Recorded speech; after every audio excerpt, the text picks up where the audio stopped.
Welcome to session 2 on self-leadership. We'll begin by answering the question, why is true self-leadership so rare? I want to give 3 reasons why I believe that true self-leadership is rare. Why majority of the people, 97%, never reach mature adulthood. The first reason I believe that makes us not to develop, or majority of the people never reach that level of self-leadership, is because of our societal culture, which doesn't support or encourage us to grow to become effective self-leaders. Cultural values and practices that do not support us to become effective self-leaders also inhibit us to become mature adults who are responsible for our actions and behavior. So you find that majority of the people, instead of being controlled by an inward will, an inner will, are controlled by an outer will. These societal values and practices.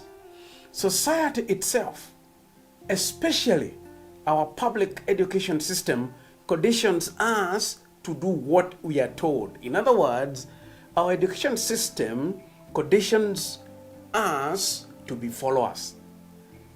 Hence, the aspect of leading self is lost. For example, society conditions us to give our parents, our teachers, our seniors the answers they want to hear. So that the subconscious message in us is, do not ask too many questions. Just accept what you are told. Or sit quietly and behave nicely. Don't start arguing and counteracting what your seniors are telling you. That comes from our society. And that inhibits us to become effective self-leaders. Even at workplace, when we become adults, lots of times you find majority of the people giving their bosses or telling their bosses what they want to hear, not what they should hear. So because they have been conditioned by the system, especially our education system, only to give the answers for the questions we've been asked, without adding anything, your view or your opinion, then you find that majority of the people never grow to become self-leaders. Like I said earlier, there is a study that was done by Sir Ken Richardson, who found very interesting statistics about the growth in self-leadership and creativity. Because when you become a self-leader, you are controlled by your inner authority, you are more creative, and that is what helps you to be effective even when you start leading others, or when you start leading units or teams or organization. So this study found that 98% of 5-year-old children qualified as creative geniuses. And this was measured by the level of their divergent thinking. After they joined school, 5 years later, that number, that percentage dropped to 32. So only 32% of those children, now 5-year-old in school, were seen to be creative geniuses. And by the time they were adults, only about 2% qualified as creative geniuses. So it looks like after going through our public education system, we seem to lose the ability to think divergently or creatively, which is a key component in developing as a self-leader.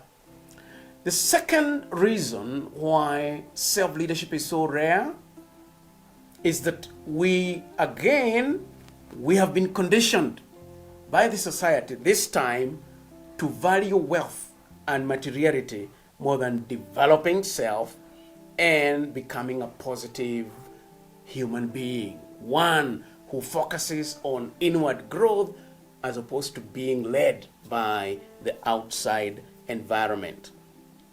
When the culture's dominant value is on making money, it becomes very difficult for people to grow in the area of self-leadership. These days, we focus more on celebrities.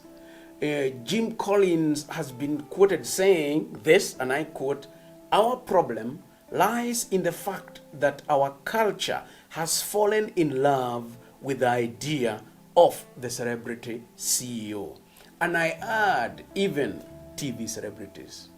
So when our minds are shaped by the celebrities out there, we lose the fact that we should be keen to develop as self-leaders and be controlled more by our inner will, which has grown, like I said earlier, through the process of auditing our souls, and that makes us more effective.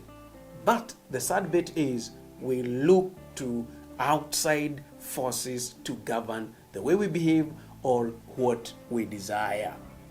The third reason why so few people are self-leaders and they grow to mature adulthood is what again Daniel Goleman called emotional intelligence. So low levels of emotional intelligence makes many people never to achieve that mature adulthood, and therefore they do not become self-leaders.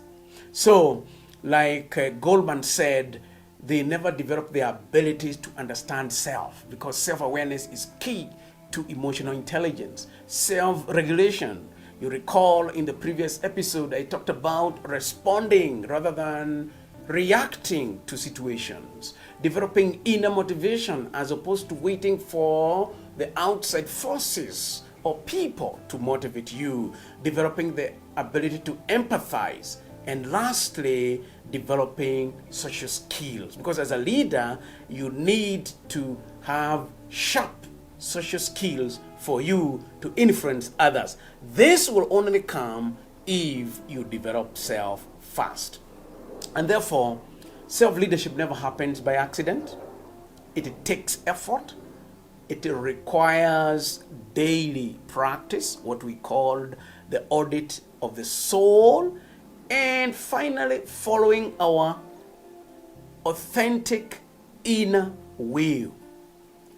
Our authentic inner will always want us to be creative, to address our weaknesses, to create new reality. And that doesn't just come by accident. It needs effort. Leveraging on your strengths, like we said last time, and addressing your weaknesses in order to grow as a self-leader. So the ability to have an authentic inner will that governs your moral conduct.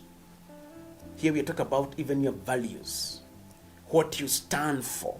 The ability to develop those will make you reach the mature adulthood and start exercising true self-leadership. In conclusion, I invite you to find your authentic self-will and follow it.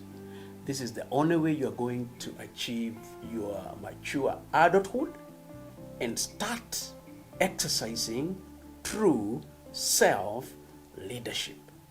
In the next session, we'll be looking at self-transformation.